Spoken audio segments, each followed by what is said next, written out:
to expression to theater. She's very, very determined. When I was thinking about purpose, I literally thought of this young lady to come in and talk to us about what Nia is and what purpose is and what is working and standing in your purpose. So I want to give y'all get up for Lauren. Come on, Lauren. She's a busy woman. She got gigs on top of gigs on top of gigs. So. Whoa, this is nice, Lauren. Did you pick this up when you went to Africa? It did. And are you going to take me the next time you go to Africa? It will. Please do. Okay. I can document it for you. Good evening, y'all. So my name is Malik Bartholomew. I did not introduce myself. I am presently hosting Kwanzaa here at Studio B, thanks to Eternal Seas. And we normally would like to do a Kwanzaa conversation before the Kwanzaa program, so we can lift up the principle of the day. And today's principle is Nia's purpose. Purpose is so important. You know, we live in a world where a lot of people go from trend to trend to what's hot on Instagram. You know, what is the thing that they do when they're copying and dancing? It's not a trend. What is it? What a meme? What is it? A moral? What do they call that? I think that's a trend. It's a trend? Mm-hmm. Yeah. Mm-hmm. So, but knowing what is your own individual purpose. So, Lauren, when I met you, you were in community, you were doing community work, and you were doing theater work. When did you realize what your purpose was? I think that for me, the way that I'm understanding what purpose, how it moves and what it looks like in my own life and how I see it operating in the lives of other folks I'm in community with, is that purpose isn't something that I feel like I had to step into or activate. It was already kind of inherent in how I moved and worked, and it's inherent in the things that I have experienced in life. And so I think the first time that I understood how purpose shows up was when I was able to identify the things that I naturally do, the things that how I naturally move, and what that impact had on other people, on my community, on the collective. And that's why I love talking about purpose all the time, but especially for Kwanzaa, because Kwanzaa invites you to think about these principles as they impact the collective. And so today is a day to meditate on purpose, on Nia, but also in terms of like creatively, strategically, like how I show up, what my natural gifting is, how does that support the collective interest of our community at large? I want to just stay in that part of what the natural gift is. Mm-hmm. You know, how do a person start to cultivate or even start to look at what am I good at? What do I bring to the collective? What do I bring to the community? So how can a person really start to identify, you know, what is their thing that they're good at, or what is that thing? So before we get into purpose, understanding what is naturally yourself or what is naturally you.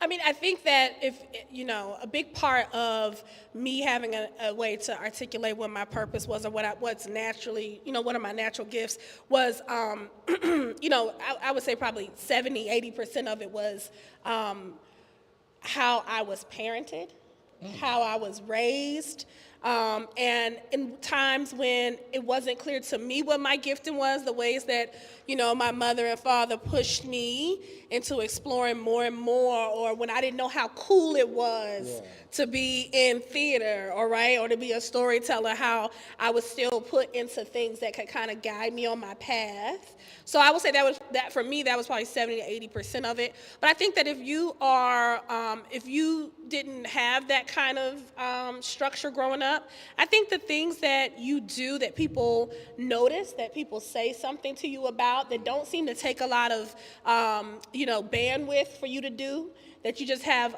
there's an ease about it. I think that might give you a good outlook as to where your natural gifts lie and what your purpose, how your purpose shows up.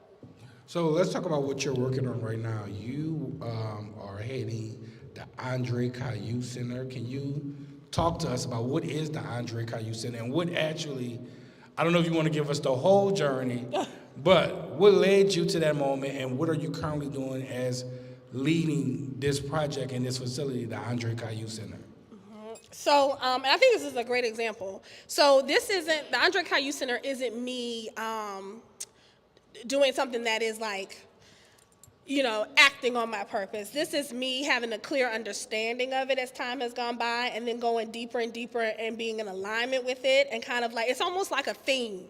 It's like when you pick out the theme of your life, of a story, and then you just start moving in alignment with that theme, right? With that branding, with that narrative, right? It's a story. So I founded a theater company here in New Orleans called No Dream Deferred. Dream Deferred.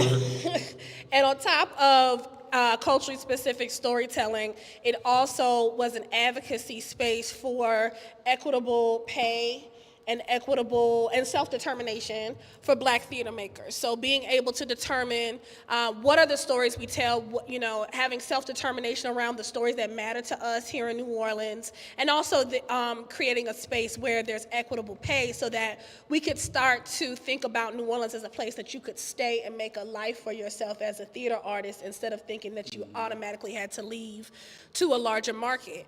And so as time went on, I was heavily into that work, developed the We Will Dream New Works Festival. It was I think it was maybe in 2021, I received a call from the developers of a project on Bayou Road.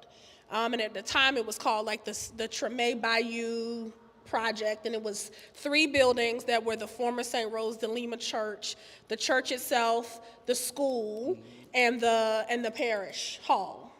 And they had been renting and partnering with a historically white theater company called Southern Rep.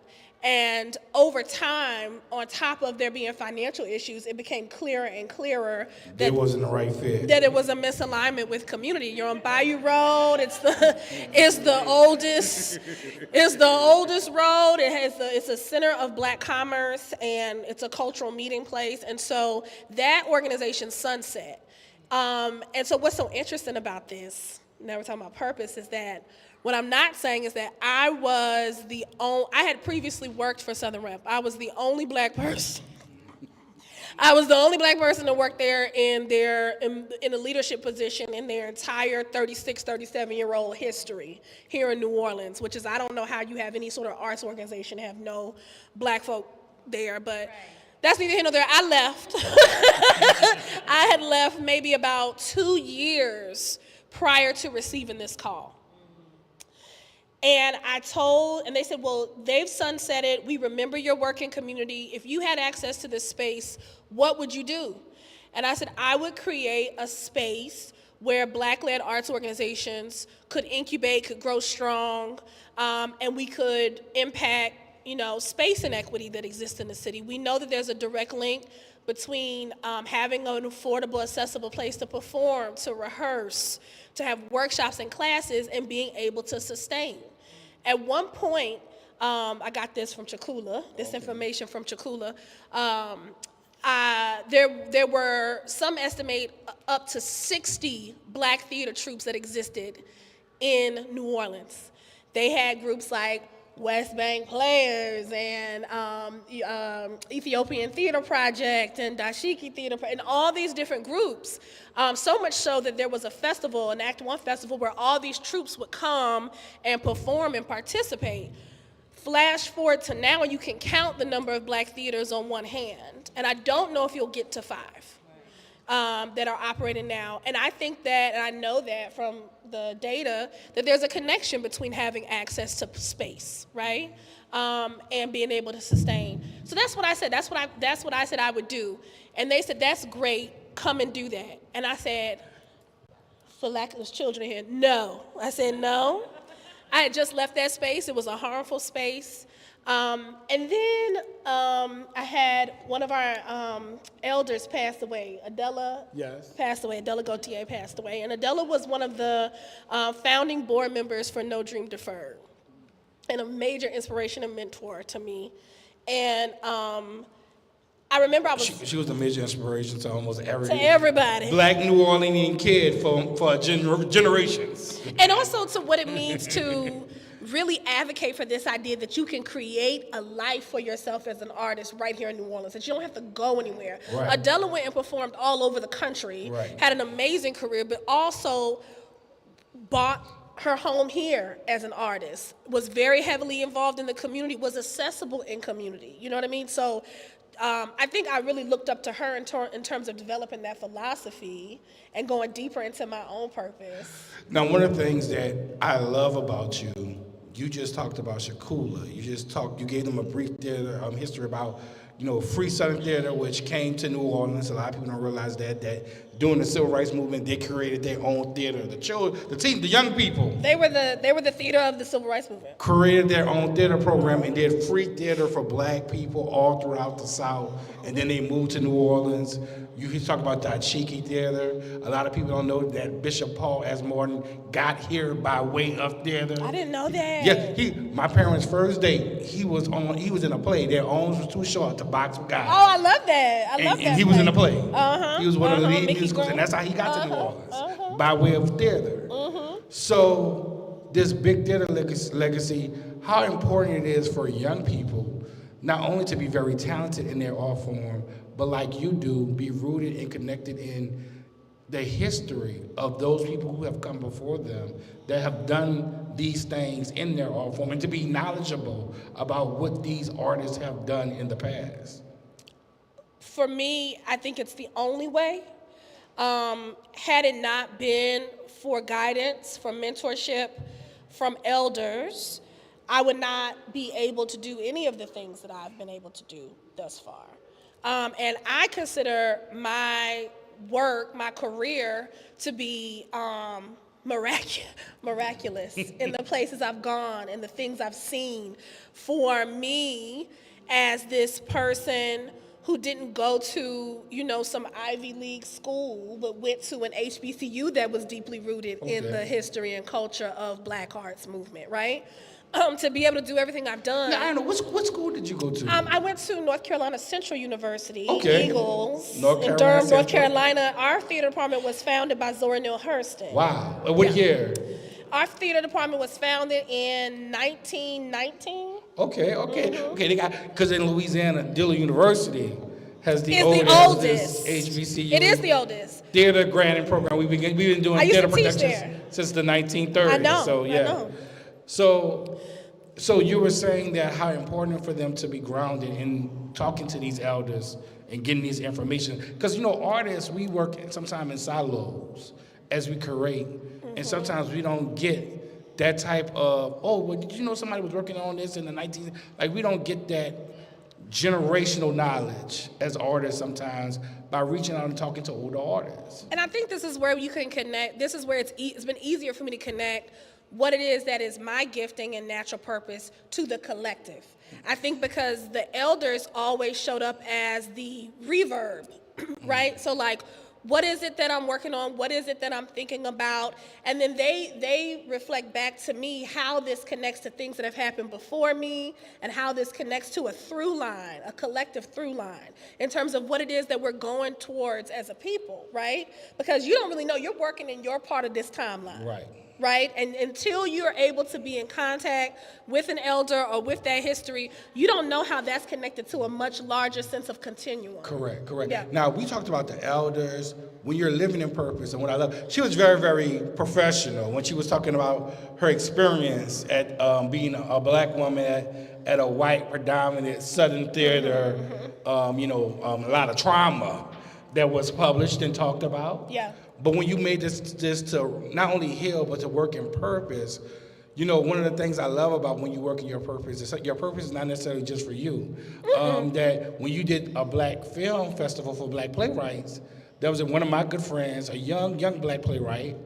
Right. I write plays. He went to school, really couldn't find no work where he was in the country, came to New Orleans. And that's Ryan.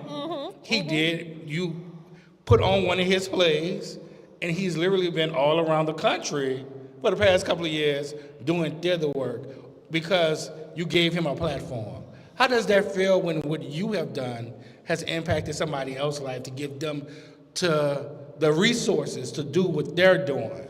It feels like check. It feels like, okay, I am in alignment with purposing.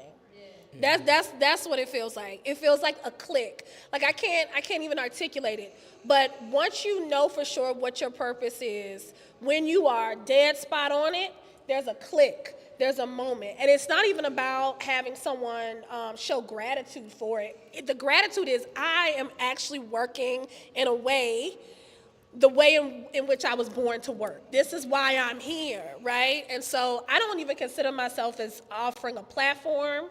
I know that number one, I am destined to tell stories in an effort to facilitate remembrance. So all of the things that we think we're losing, I'm like, I'm gonna go back and I'm gonna fetch it, right? And I'm gonna bring it, I'm gonna tell these stories. And then number two, I not only create narrative and shape narrative as a director and a producer, but in general, I enjoy and I am really good at creating space where people say there should be no space. Wow.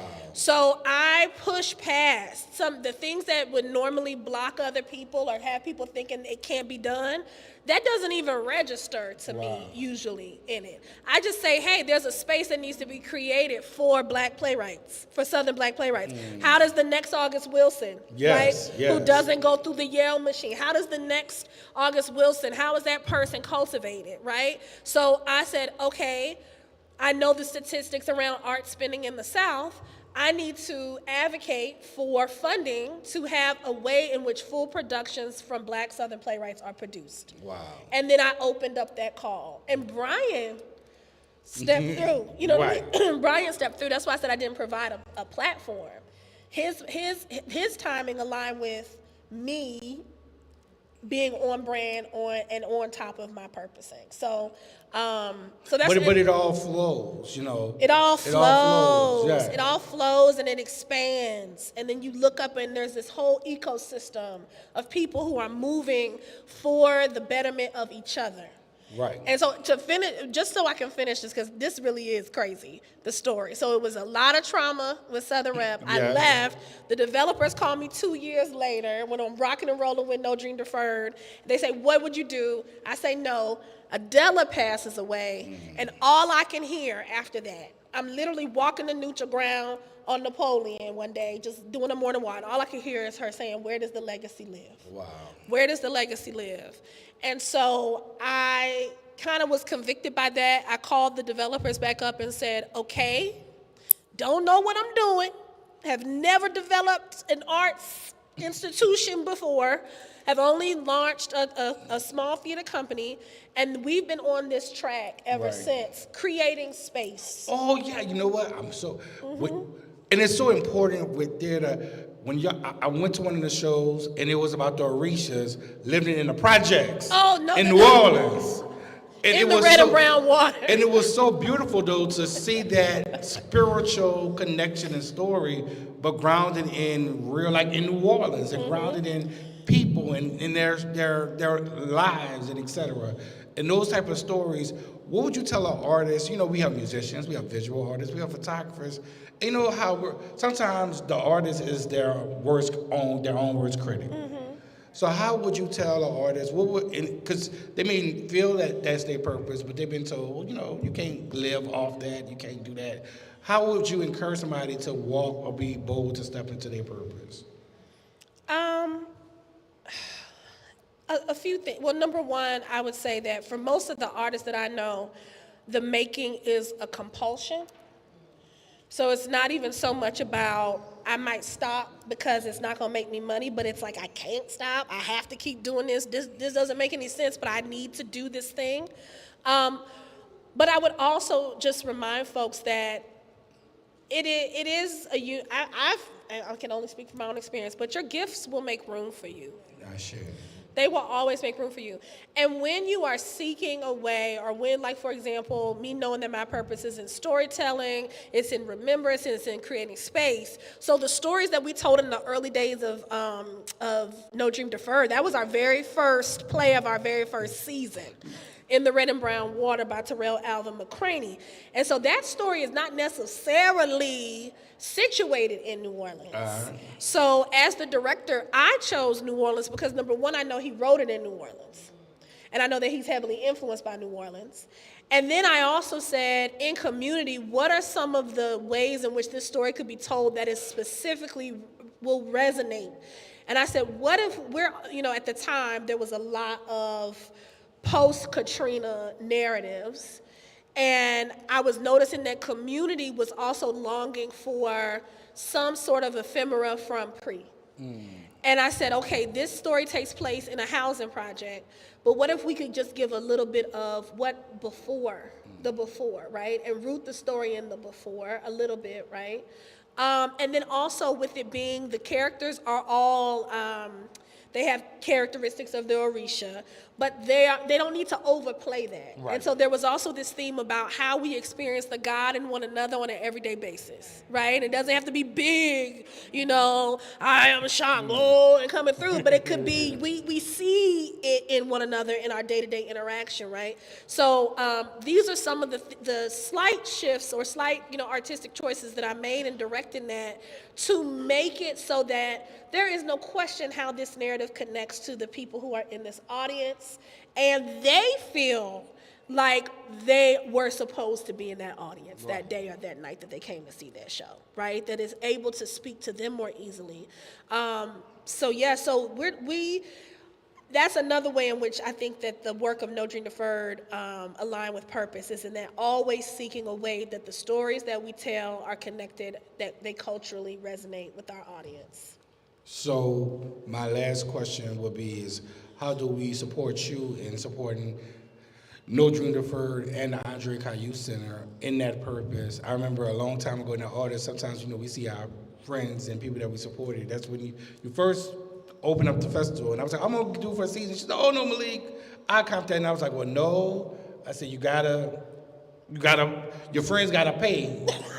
So, and I was saying, no, because you got to sow, because you want somebody to support you, just the way you want somebody. So, but you was like, gracious, like, no. And I was like, no, I'm going to buy the season, And I did, and I went to the shows, and they were awesome. But how in this moment, can we support the Andre Caillou Center and also your theater, No Dream Deferred? No Dream Deferred?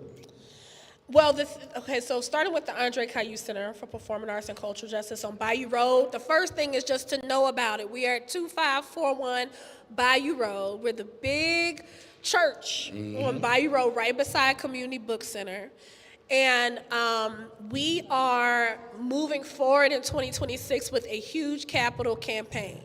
So we are looking to invest, through our acquisition of the space, $2.5 million into the Bayou Road corridor.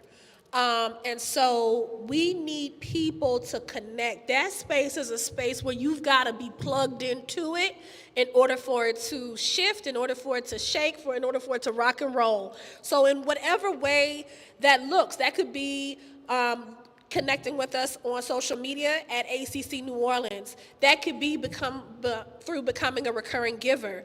We're in this really awesome place right now where, I know people say this all the time, but no matter how small or how big your contribution is at this time, you will see the impact of it for an organization like the Andre Caillou Center as we are building something from scratch. This is a new Black institution. We're re-envisioning how institution moves in our communities, and we're building something from scratch. This is not, we're not coming in here like, oh, we are this center with this 35-year-old history.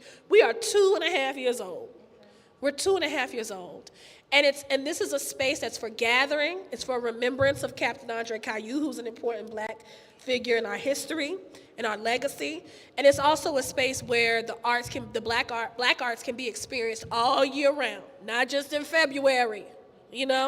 So this is a place where you have artists who are working out of this space, who are showing their works in this space, theater performing artists, and other dancers, all types of performing artists. And so the connection is what we're needing right now. Wow. Signing up for our newsletter, accneworleans.com,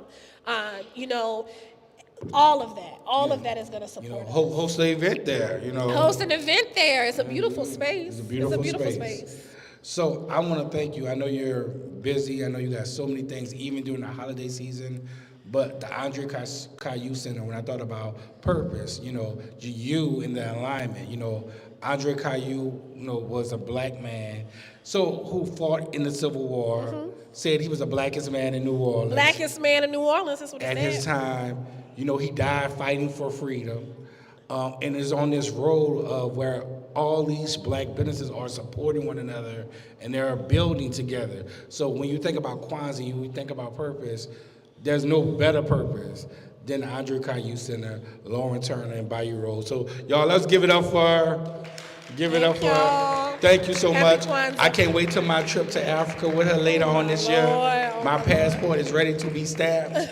So thank you so much. And we're going to proceed into the Kwanzaa program. So thank you. Thank you.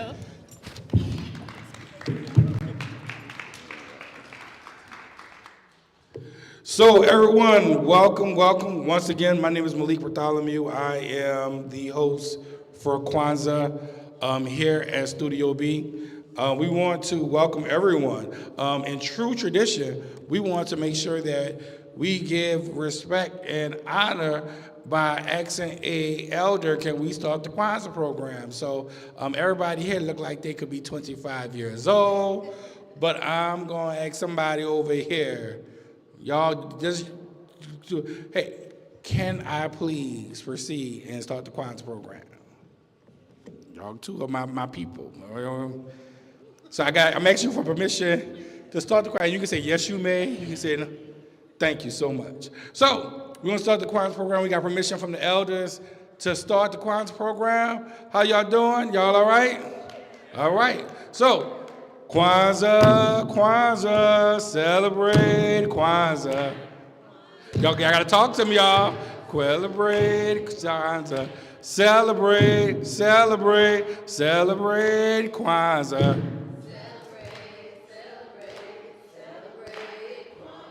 Umoja, celebrate Umoja.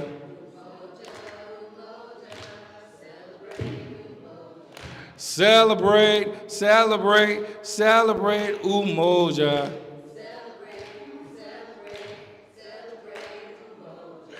Kuji Chakalia.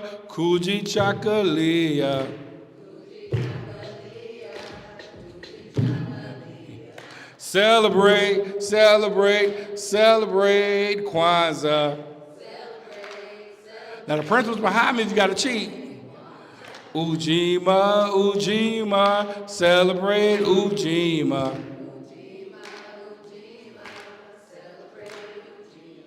Celebrate Ujima. Say Ujima, celebrate Ujima.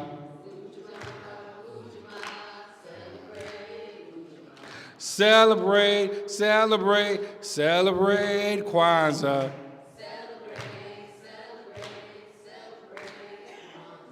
Nia, celebrate Nia.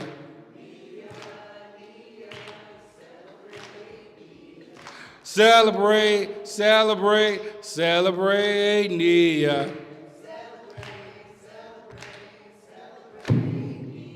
Habargani. Nia, today is Nia, is our principal today. As that beat play behind us, we are here celebrating Kwanzaa, and we're going to celebrate it. Now, in Kwanzaa, after you do permission from the elders, after you talk to the crowd, we can pour libation. Now, libation is a very, very old ancient custom. Libation is not ancestral worship. Libation is ancestral recognition. So we pour libations to honor those people who have come before us. When you go to Washington, D.C., you go to the Lincoln Memorial, the Washington Memorial, all of these memorials, that is ancestral recognition. That is the country saying these people are so important to us that we want to elevate them and venerate them and honor them. So we want to celebrate, that tree gonna die and we're gonna have to rotate. Bring this one over here, Yeah, she been watered well for the past couple of days. But we want to honor our ancestors, and we want to pour libation.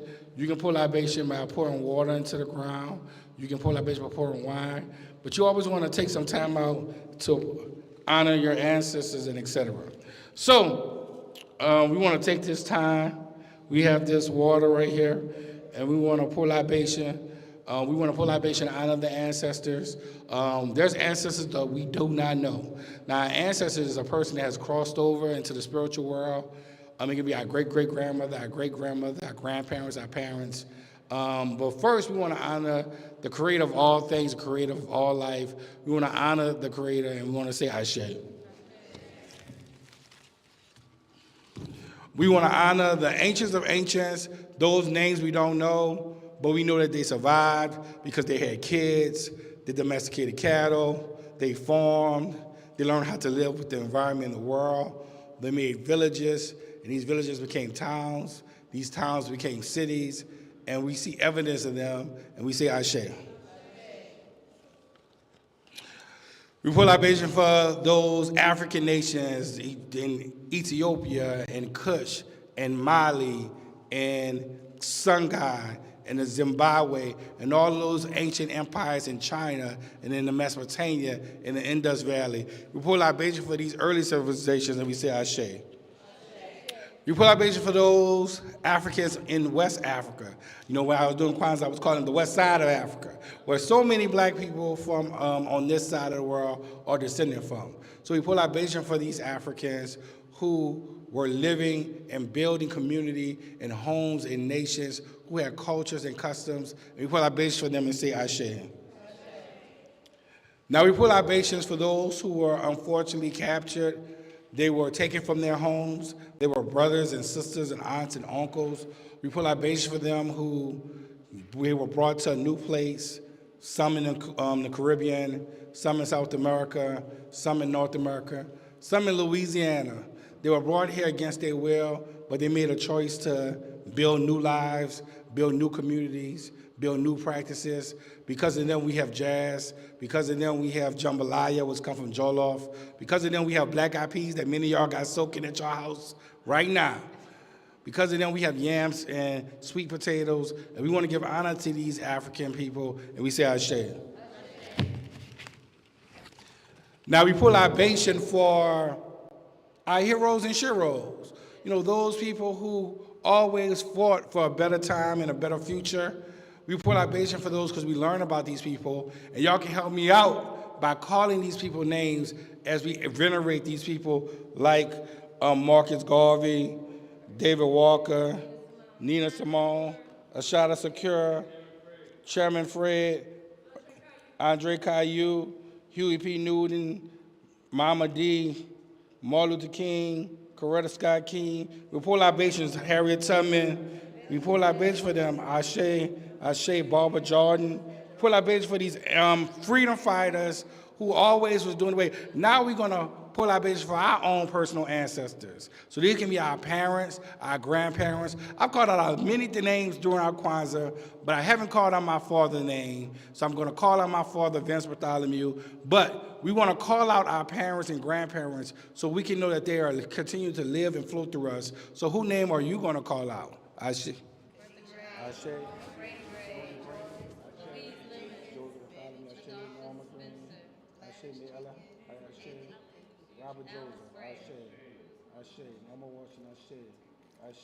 So we pour libations for our loved ones. Now, lastly, we pour libations for the young ones, the ones who are here and the ones who are on their way as they will inherit the world that we create for them. We pour libations that we want to make sure that we develop a world that is equitable, that is loving, that is caring, that is most peaceful, because we have to do our best to form our world to be a better world. There's an African proverb that says, a wise man plants trees whose fruit he would never eat from, because these fruit trees are for his children and grandchildren. So we pour libation for these young people, and we dedicate ourselves to making a more loving, equitable, and peaceful world by saying Ashe. Ashe. Ashe. Ashe. Ashe. So we have pour libation. Thank y'all. Give it up for y'all. Give it up for the ancestors. You know, always cool to give honor to the ancestors. So we always start off the program. We want to be Mike. He stepped out for a second. Well, I'm gonna introduce myself. My name is Malik Bartholomew. I'm the host at Kwanzaa at Studio B. We're gonna let B Mike come and welcome y'all here to the facility, and also talk to y'all about Eternal Seas. So what? Y'all about Eternal? Y'all want to talk about Eternal Seas? Come on, y'all. He said one of y'all. So yeah, Mora gonna do the welcome, and who gonna talk about Eternal Seas? Come on, Mora. Who else? Come on, Mara. Hey, you gonna come with her to do talk about Eternal Seas? So come up. I'm serious, y'all. Come on, y'all. Hey, y'all can't leave me here. Come on, y'all. Come join me up. Come on, y'all. Everybody. These are some of the young artists here connected to Studio B. They do projects, murals. They did a mural the night wall for the 20th anniversary. Come on, y'all. Now come in, because y'all, y'all got to get in the camera more. Come on this side. No, you right here. You good. Yeah. No, they all in? All right. So, everybody, anybody want to say a word of welcome to the people that, came out to Studio B for the Kwanzaa program? Welcome. Yeah, you're welcome to Studio B. All right, well, how y'all doing? And what's your name? I'm April Aries, but you can call me April for short. I want to thank everybody that came out and spent time with us today at this lovely place, the Studio B. You could be anywhere getting ready for New Year's, cooking the black eyed peas and all that, but you are right here with us right now. Yes, clap for yourselves, make some noise for yourselves right now. We're going around just saying names? Well, no. So we're going to, no more. You don't feel like talking today? Anything? So, as y'all have all been artists here at Studio B, what is this Eternal Seas, and what is Eternal Seas does it mean to you? What is Eternal Seas?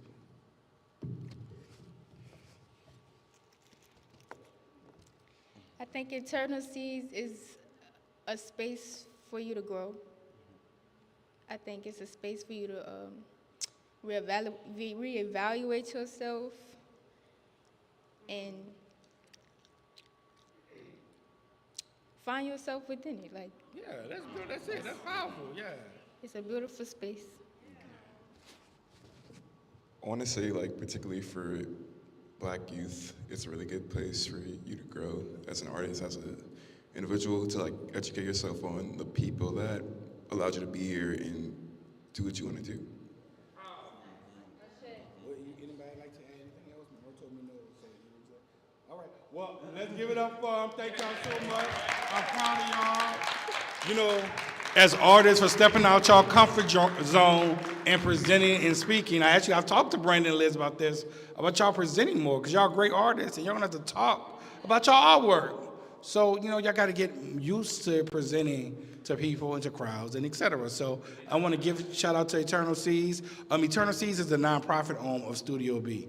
It is geared where young emerging artists, also local artists, and et cetera. So we have different programs at different age range, and they put us on different programs throughout the year in the space of Studio B and et cetera, and out in the community. So give a shout out to Brandon, Liz, and Brandon, what you said?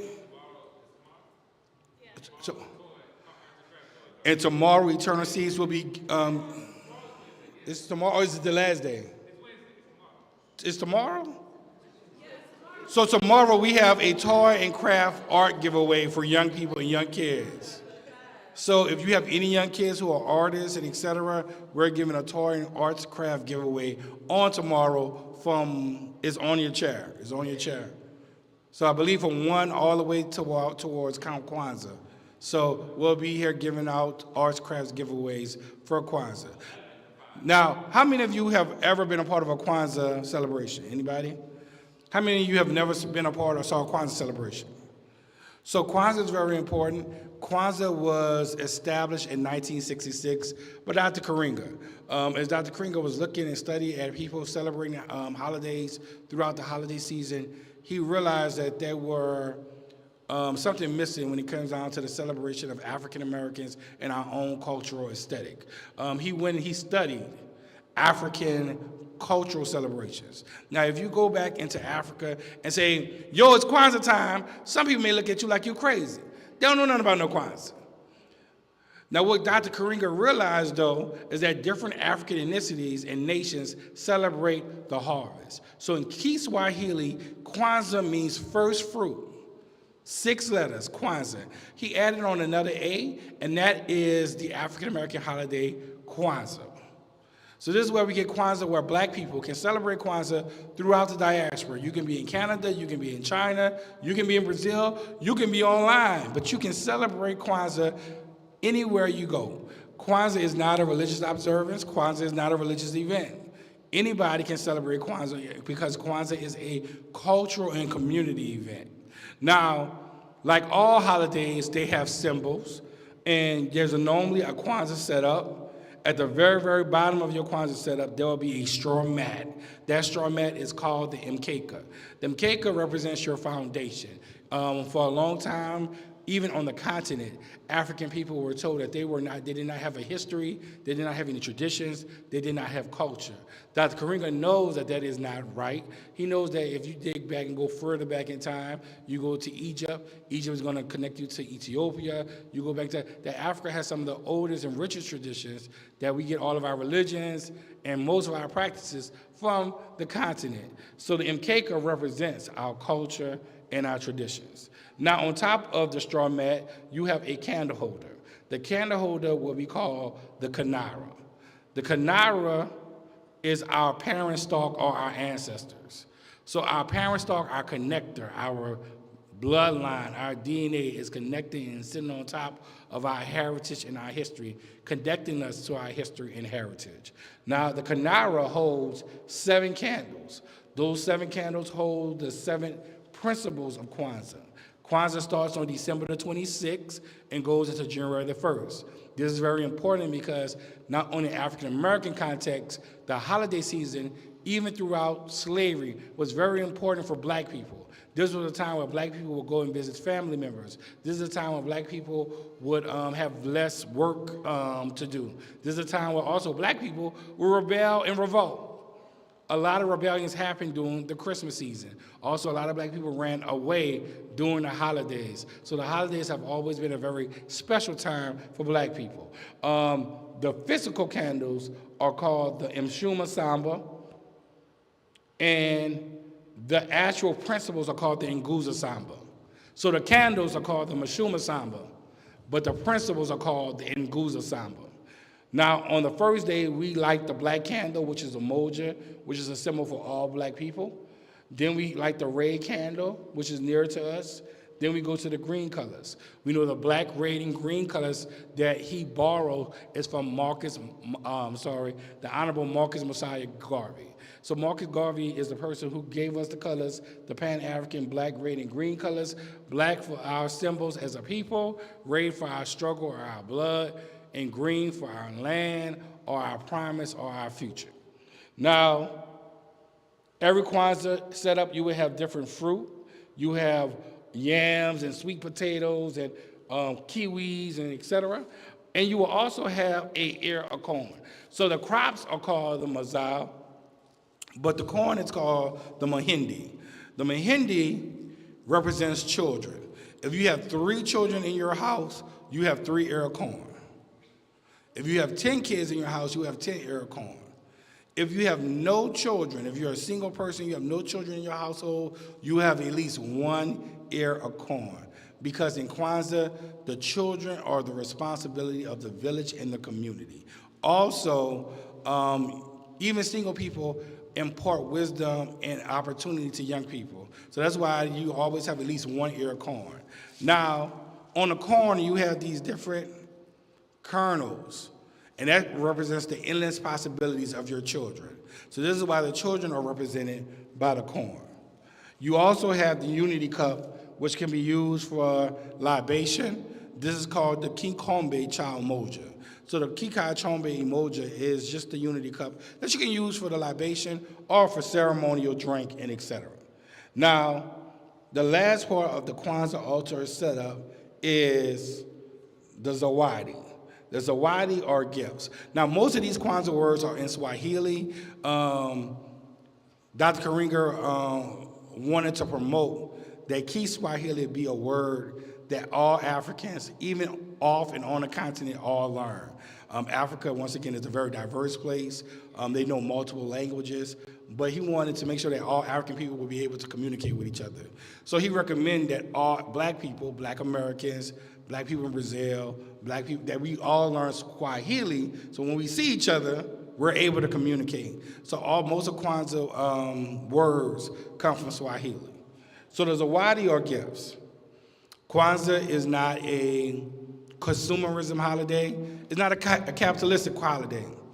Now, if you're being a good child, you say, hey, I've been good this year, I did my schoolwork, your parents can award you a zawadi.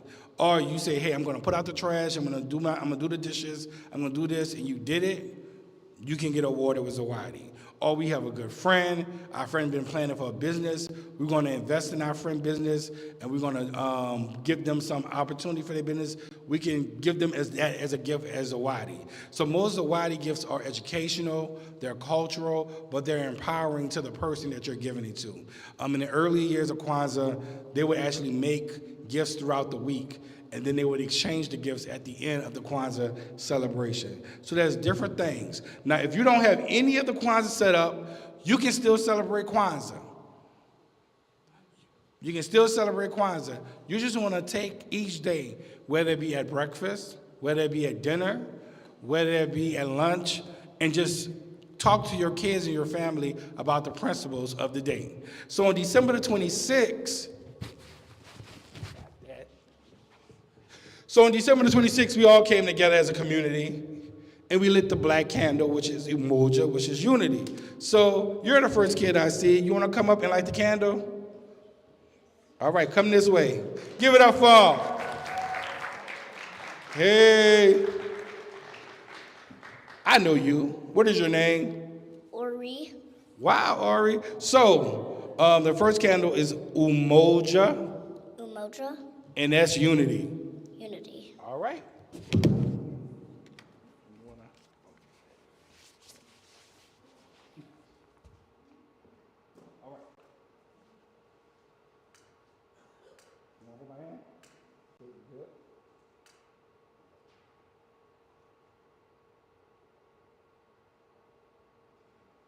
All right.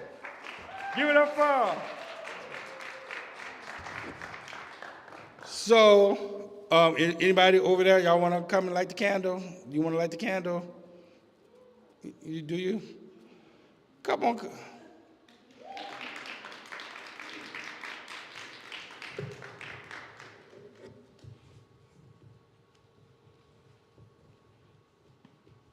Hey, how are you? I'm good. Good. So the second day, we light the candle for Kuji Chakalia. Kuji Chakalia. And that's self-response, self-determination. Self-determination. All right. And then when you light the black candle, then you would light the nearest red candle. So you know how to use this? Well, don't worry about it. Don't get you around. I'm following you. Following me. You putting your.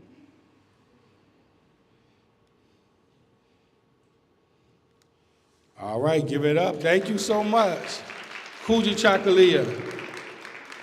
So we then will come together and like for Ujima, which is collective work and responsibility. You want to light the green candle? Come on up.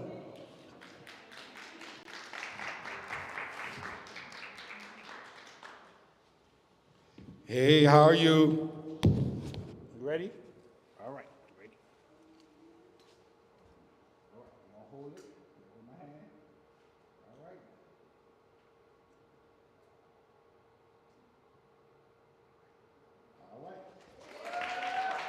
Now, okay, and that's Ujima.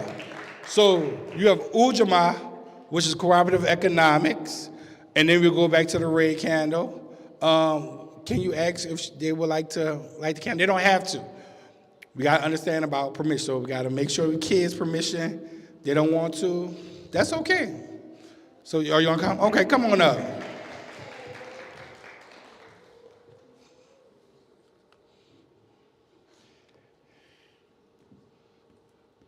So Ujima, which is cooperative economics, okay? All right, come on. Come on, hold it. You got it, all right? All right, you did great. Thank you. That's a good job. And now we're here for Nia, which is purpose. Is there any Nia purpose? Nia purpose? Would you like to? Yes? No? No? So would you like to, young sir? Would you like to tonight, Nia? Come on up.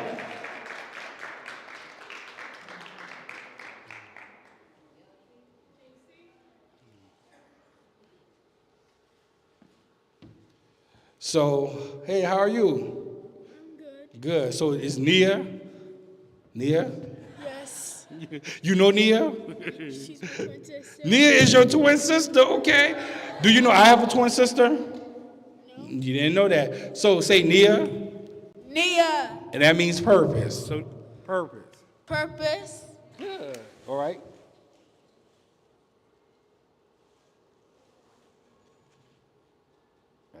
All right. There you go. You got it. So we're celebrating Nia, which is purpose, and in African tradition, it's not about me being up here. Y'all are all a part of the program. So in 2026, how are we going to live out in our purpose? What are we going to do in our purpose for 2026?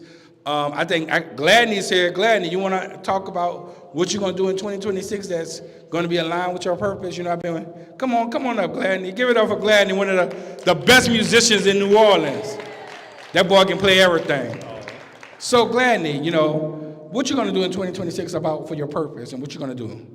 Well, I'm gonna release this album that I've been working on. Oh, okay, release an album. Yeah. What type of album?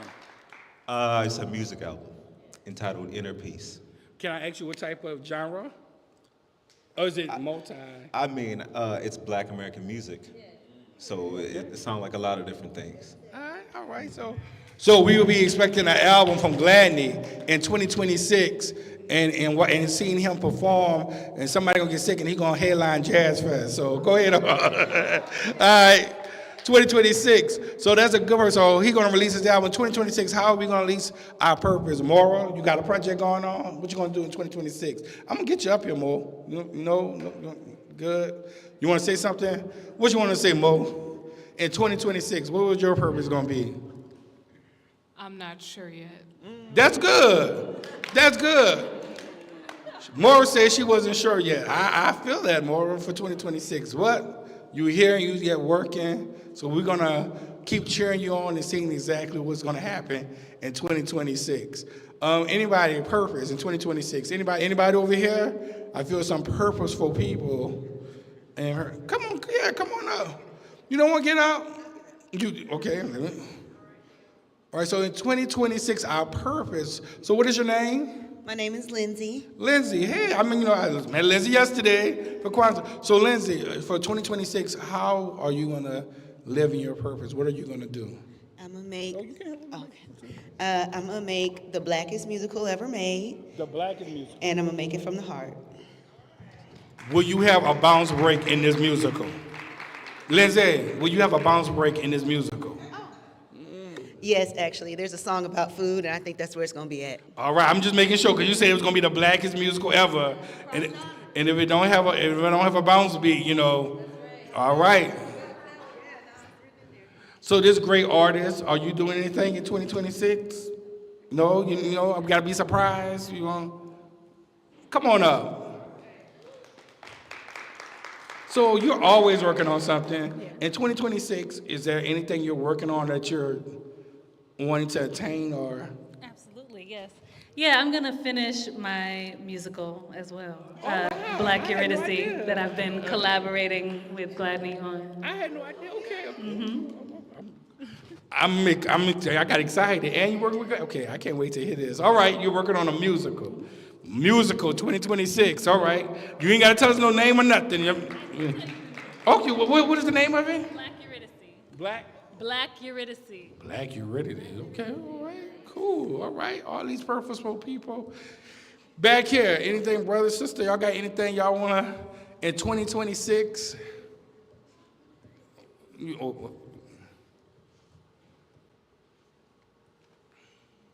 Hey.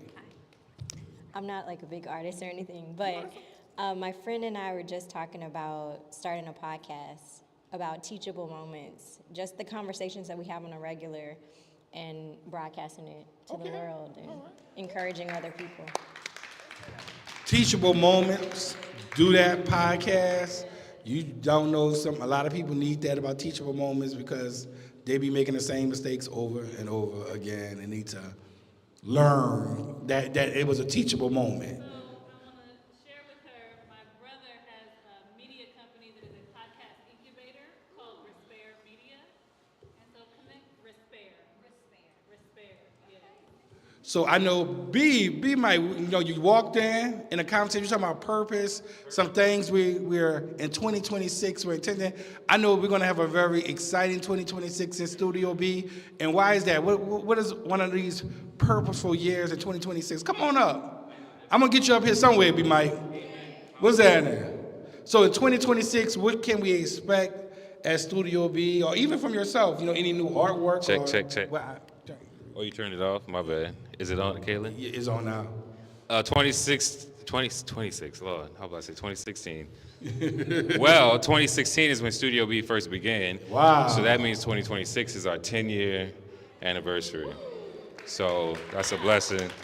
And so in 2026 for us, it is an opportunity to reflect on the 10 years that we've been in existence, and God willing, the 10 years to come. So we have a lot of events planned throughout the year to celebrate and commemorate this story of us being in this space and growing in this space. Okay, that's great. Living in our purpose. Living in being our in the purpose. purpose, yes.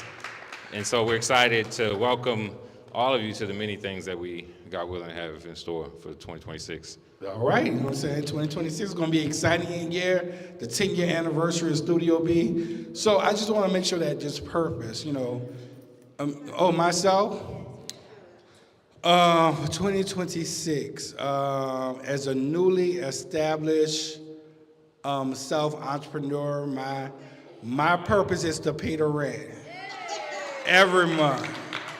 That is my purpose in 2026, as a new entrepreneur. Oh, what's happening? So you have in 2026 a goal that you're going to do this year? Yes. What it is? I think I might open a painting selling shop. I'm kind of a good artist. Whoa! You know what?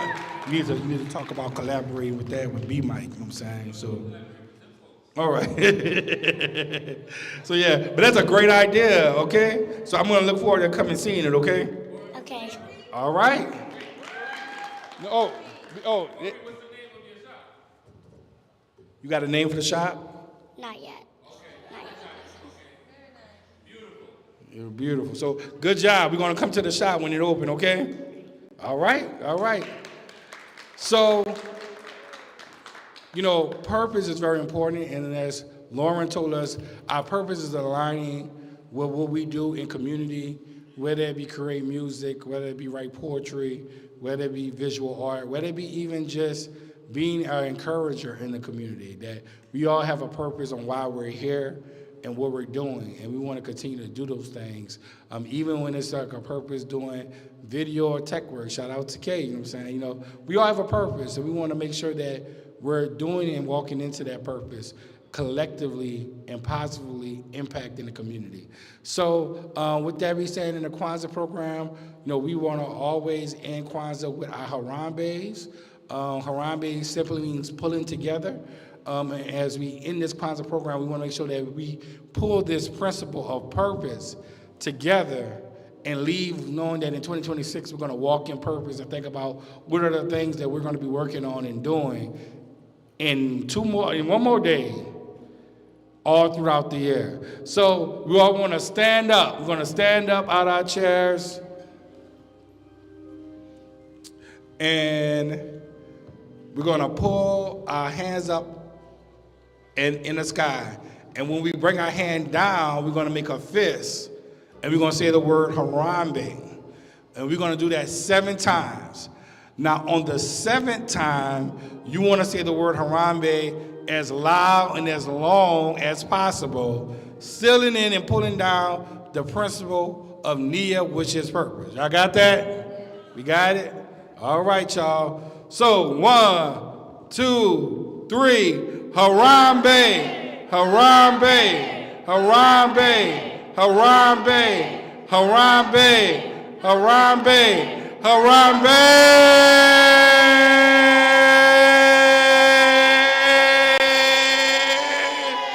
Good luck. Thank y'all for coming to Kwanzaa. Please come tomorrow. We got 2 more great days of Kwanzaa, so please come.